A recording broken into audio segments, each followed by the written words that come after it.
विद्यार्थ्यांनो, आज आपण इयत्ता 10वीच्या इंग्रजी विषयाच्या प्रश्नपत्रिकेचे बदललेले स्वरूप म्हणजेच न्यू ॲक्टिव्हिटी शीट पॅटर्न पाहूया.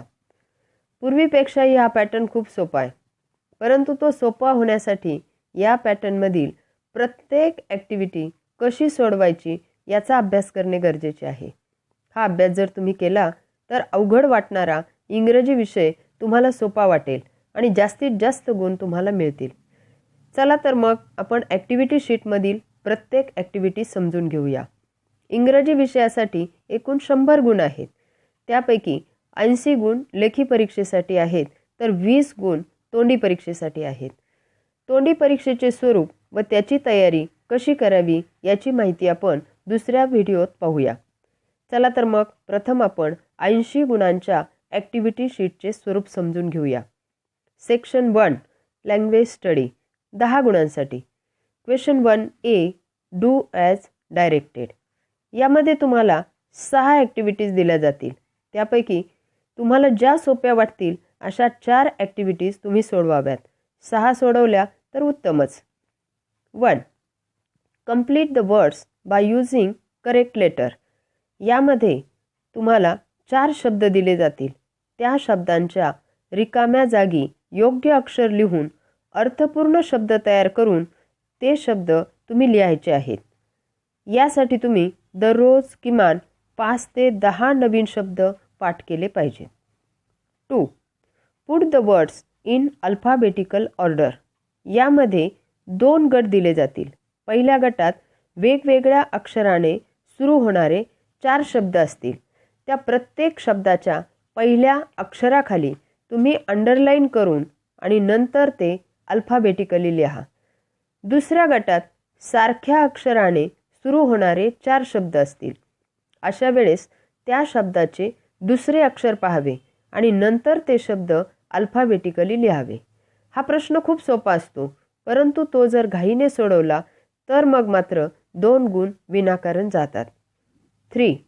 Punctuate the following. यासाठी विरामचिन्हाचा वापर न केलेले 2 वाक्य दिलेले असतात. तुम्ही ते प्रथम बारकाईने पाहून वाचावेत आणि नंतर तुम्ही जे विरामचिन्हाच्या वापराचे नियम पाहिले आहेत त्यानुसार त्या वाक्यात योग्य त्या विरामचिन्हाचा वापर करून ते वाक्य पुन्हा लिहावे. 4. Make 4 words minimum 3 letters using the letters in the given word.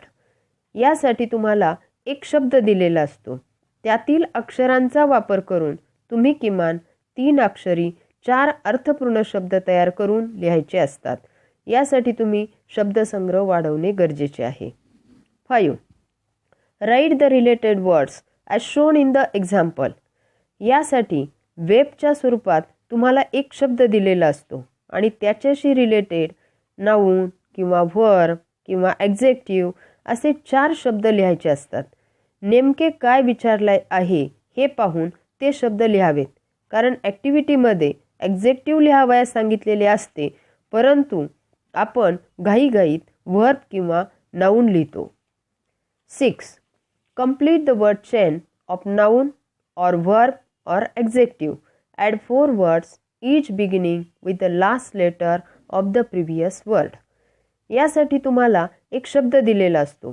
त्याच्या शेवटच्या अक्षरापासून तुम्हाला नाऊन किंवा व्हर्ब किंवा ॲडजेक्टिव्ह यापैकी कशाची वर्ड चेन बनवायला सांगितलेली आहे हे पाहून तुम्ही पुढील शब्द बनवायचे आहेत. Question 1B do as directed. यामध्ये 2 उपप्रश्न दिलेले असतात.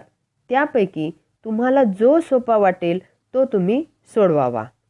1A make meaningful sentence by using the given phrase. यासाठी तुम्हाला एक फ्रेज दिलेली असते. तिचा अर्थ लक्षात घेऊन तिचा वापर करून एक नवीन अर्थपूर्ण वाक्य तुम्ही बनवावे. Or B add a clause to expand the following sentence meaningfully. यासाठी तुम्हाला एक अर्धे वाक्य दिले जाईल. तुम्ही जे क्लॉजेस शिकला आहात त्या माहितीच्या आधारे राहिलेले अर्धे वाक्य पूर्ण करून लिहावे. 2A add a prefix or suffix to make new words.